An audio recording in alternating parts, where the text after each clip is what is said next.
guys, welcome back to my kitchen. I'm so excited you're here today. I'm getting ready to start dinner because it's going to take it a couple of hours to cook.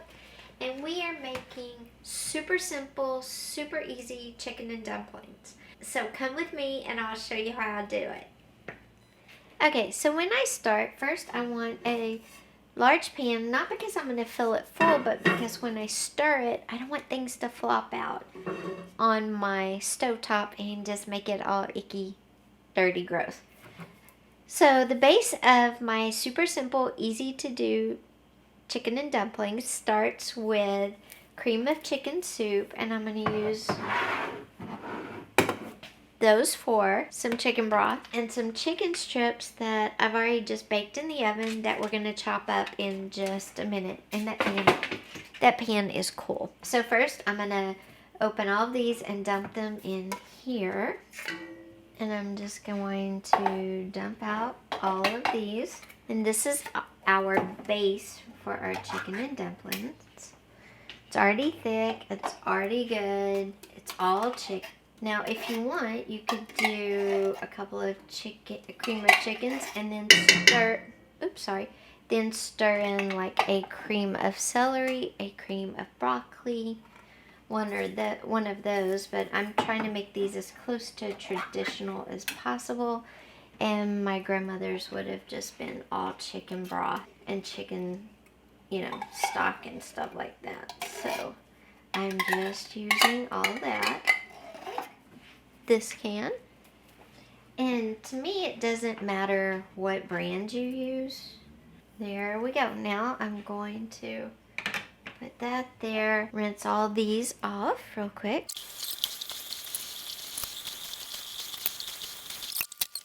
And I'm going to add in, I'm going to show you what it looks like in there. Now I'm going to add in some liquid, because this needs to be liquidy, so when I drop the dumplings in, aka the biscuits, what we're going to do is we're going to come over here and I'm going to chop up my chicken. And I want chunks because I kind of want it to mimic the dumplings. And the dumplings are just little biscuits cut in quarters. And you'll see in a minute, I cooked my chicken in the oven. I already seasoned it because it needs to be seasoned separately, because chicken is really plain if you don't season it separately. You might be like, it's a little dry, and it is a little dry, but once I put it and let it soak in the meat, it's going to get rehydrated. And the reason I cooked it early is because you don't put raw chicken in this dish and let it cook in the soup, because that's really not safe. That's why I did it this way. This is kind of one of those dishes where everything kind of cooks separately and then comes together at the end. Okay, there's my cut up chicken, and we're just going to slide it all in there. Got my spoon. I'm going to stir it all together, and it will thicken back up too when we put the dumplings in. And we're going to keep the rest of this chicken broth right here too. And we're going to just put it on low, because we just want it to slowly heat up and get all the flavors meld together. And then about 4:30, we'll come and cut up all the biscuits and put them in. And then they just cook, and they'll puff up as they cook. And they really taste like dumplings. And this is so much simpler than doing, homemade dumplings with yeast and flour and all of that. This is kind of like a modern day quick version at home. So I hope you like it. We'll be back in just a bit. Okay guys, so this is kind of just soaked in the seasonings I put in. And all I put really was a little salt, a little pepper, the chicken broth, and the cream of chicken soup. And just kind of let that work together, because and the chicken, which I had seasoned when I cooked. Now let's keep in mind what the homemade version of this that maybe your grandmother, your great-grandmother put together.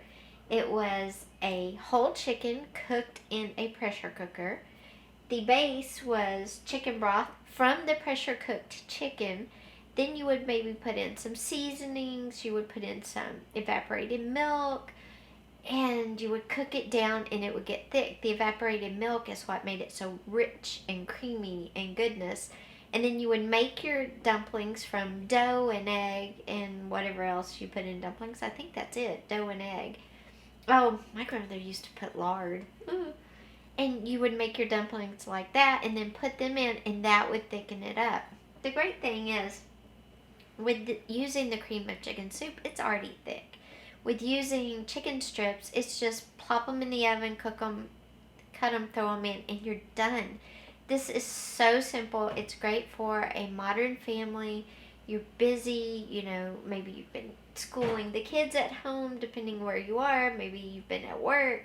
Whatever's going on, this is a meal that you can come home and put together within an hour and still have that great taste. Now, if you want to put carrots in this, when I put the chicken, you would also put your fresh carrots in. I don't put carrots in mine. That's just not something that my family did. So that's totally up to you. Now, the dumpling part, like I said, is super easy too.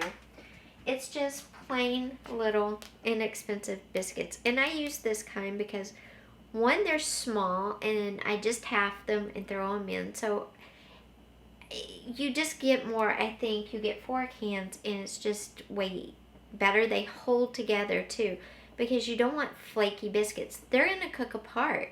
You want biscuits that are going to hold their shape as dumplings, and the buttermilk in the most inexpensive brand you can get works the best. So all you do is, once you get your biscuits and you want to put them in, because even if you made this a little too runny with putting your chicken broth in, it got a little too runny maybe, you can thicken it up by just adding the biscuits. In fact, you may need to add a little more broth. But the trick to this is, once you put your biscuits in, try not to stir it. If you do stir it, fold it, don't stir, and be very gentle. Like there's a whole unbroken raw egg in there. You've got to be gentle. You don't want to break your dumplings, your raw biscuits. If you break them, it's just going to be all doughy and it's not good. Now, so like I said, if you have to stir, fold, don't stir. Also, when you put your cut biscuits or your dumplings in, make sure you push them down into the liquid, because they're just going to cook by being in that warm liquid. That's how they're going to cook, okay? So let me get a cutting board.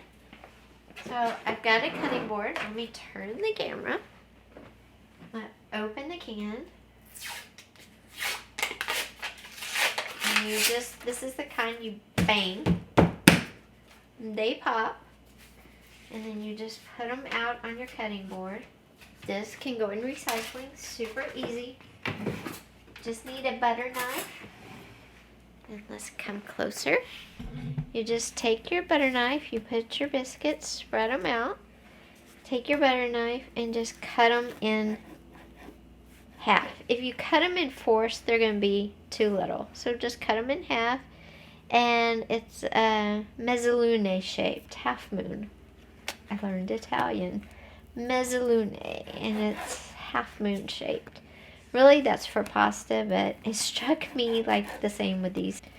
And you just go through, and this is a can of 10, so cutting them in half, you already have 20 dumplings. And how many cans you use is totally up to how many people you're eating, how big of a pan you've made. I'm feeding 3 adults.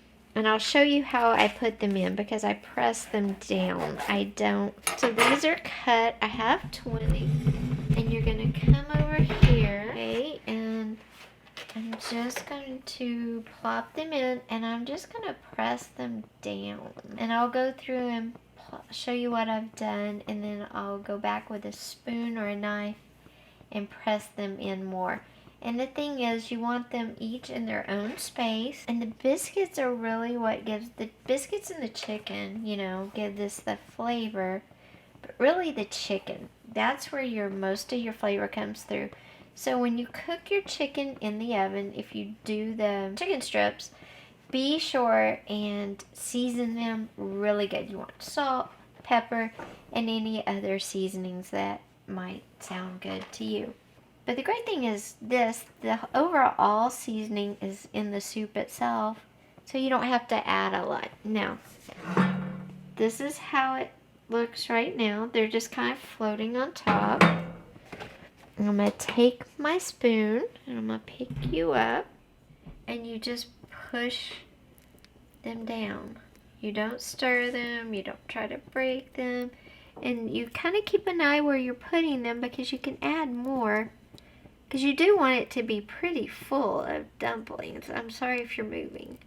It's hard to push and keep the camera steady. My arm is moving from one. Oh, see? And I'm going to add a little bit more liquid too. Okay? Now you just let those cook. You don't stir them at all. And I think what I'm going to do is I'm going to go back over here and cut just a few more up. Then the rest of the biscuits you have left over, of course, you can cook as biscuits. I mean, they're great. These are not big. They're great for mornings. You can make your own breakfast sandwiches. Make lunch with them. Make like little ham and cheese lunch, lunches. So these little biscuits are very handy. They're not overpowering. So if you buy a pack of 4 and you don't use all 4, definitely you will use them. Now, yes, if you're just 2 people, you might want to buy, like only 2 cans. It's totally up to you. I would definitely get the most inexpensive kind available because they just work so much better than the big grands or any other ones, because these are the perfect size. Okay, I'm just cutting them in half, and then I'm gonna go do the same thing. I'm gonna press them down into my chicken soup mixture with my chicken, my soup, and my chicken broth, and then I will just let them cook. And it takes about an hour on low to cook. Like I said, I'm gonna add more chicken broth because I just want to make sure everybody's covered and gets cooked. And you may find you're trying to push them down and you're pushing them on top of another dumpling. So if you can get a bunch of dumplings layered like top to bottom, that's good, because you'll have a lot of bulk to your meal. This is a great budget-friendly meal if you need to feed a lot of people for not a lot of money. And this meal sticks with you. It's not something you eat and you're hungry again in an hour, which is good. I think that's why they used to cook dumplings in the olden farm days, because this would fill up your farmer, the person out working the animals and the crops and all of that. Okay, now I'm not cutting anymore up, so I'm going to go with the bigger end of my knife and just push them all down. I didn't go with this end because I didn't want to poke a hole in. So we're getting them all pushed down. Super simple, budget friendly, feeds a lot, and it fills you up. I mean, you can't just go wrong with that at all. Okay, I'm going to put just a little more liquid in.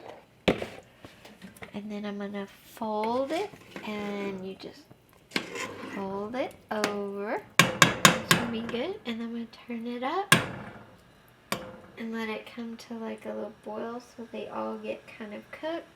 And then I'll just turn it down to melt. And you can always put a little herb on top, like a little thyme to brighten it up.